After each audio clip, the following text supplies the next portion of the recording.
how was it that you got into philosophy? Well, I was always pretty obsessed about the question of being and the question of God, and I wanted to be able to understand that kind of quest and understand what its limits were. And I think that that was the main reason that drove me to go and study philosophy, because I thought that that was one discipline where it would be possible to be clear about what one can and cannot say and think in this context. And I was lucky enough to be educated by some really deep philosophers like David Wiggins and Roger Scruton. I mean, that was when I studied initially at Birkbeck. Then I moved to Oxford, and David Wiggins was there again, and Paul Snowdon, and I just had a really fantastic time. And I've also just been lucky enough to do exactly what I wanted, and that's been wonderful. My work intersects with Wiggins in the sense that I think he was the inspiration for nearly everything I've gone on to think about, and he would hate to hear me say this, but he's heard me say this before. He was the person who led me in the direction of God in the first place. It was really his version of moral realism, and what he said about value added to that, the stuff that John McDowell was talking about, and John McDowell obviously knew Wiggins very well. And together, the two of them, and I suppose with a bit of Scruton thrown in as well, brought me to the place where I am now.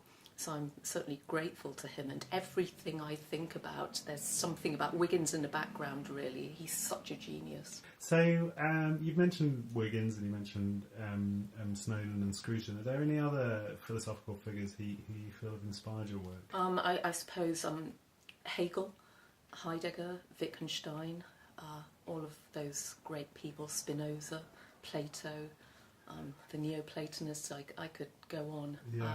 And I suppose the really great thing, the other important part of my autobiography is when I moved to Heathrop and met a load of theologians, and suddenly realised that my philosophical interests were theological interests. So that was a real eye-opener as well. And I was faced with fantastic colleagues and really generous people who were prepared to allow me to steal all their theology books and learn a lot about the discipline that I didn't really know too much about, because I hadn't actually taken a philosophy of religion course in my philosophical career.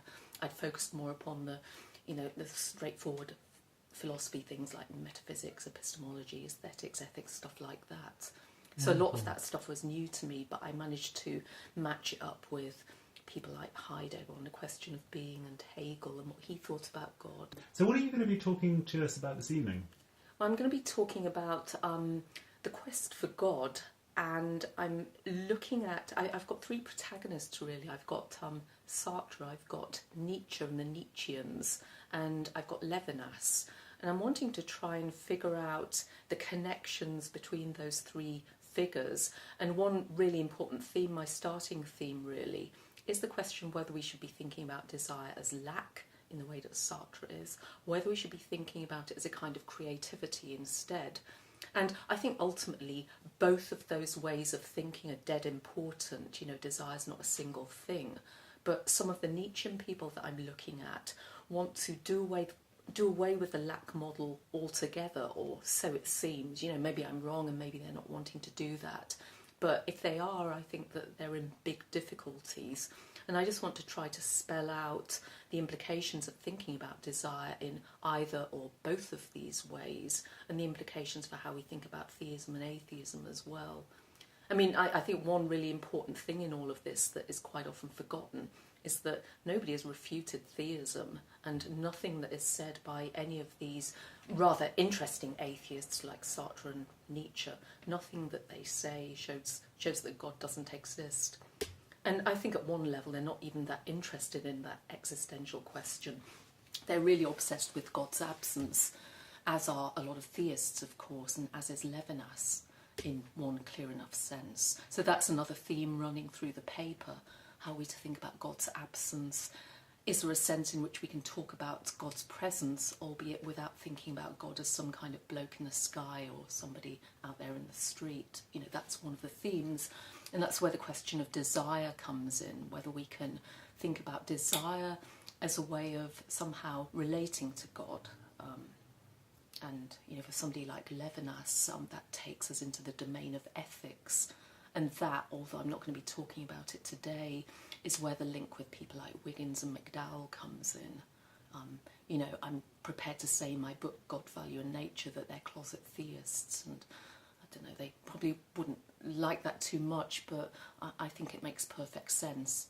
Or you could say that I'm a closet atheist. I mean, there's a knife edge between these positions, Right. and that's a Hegelian sort of conclusion that I think Wiggins would appreciate at least. So it sounds like, from what you're saying, that you see your philosophy and and the theory here as intersecting quite profoundly with life and how one lives it. Oh, totally, yeah. And I guess that's why I've always been really interested in continental philosophy and philosophers, because, at least they see philosophy as a kind of life quest, something that you could be prepared to die for in the way that people like Nietzsche were, I think. And so is that something which you think is maybe lacking in the analytic sphere, or maybe in philosophy as it's practiced in the UK? Maybe it was years ago, but I don't think so anymore. You see a lot of headlines to that effect, that there's something really dry and boring about analytic philosophy. But, I was educated at Oxford and in London, and I've never come across that kind of attitude. I know that there are people who are perhaps obsessed with truth conditional semantics in a way that I'm not. But, even those people, I think, are not entirely narrow in their scope.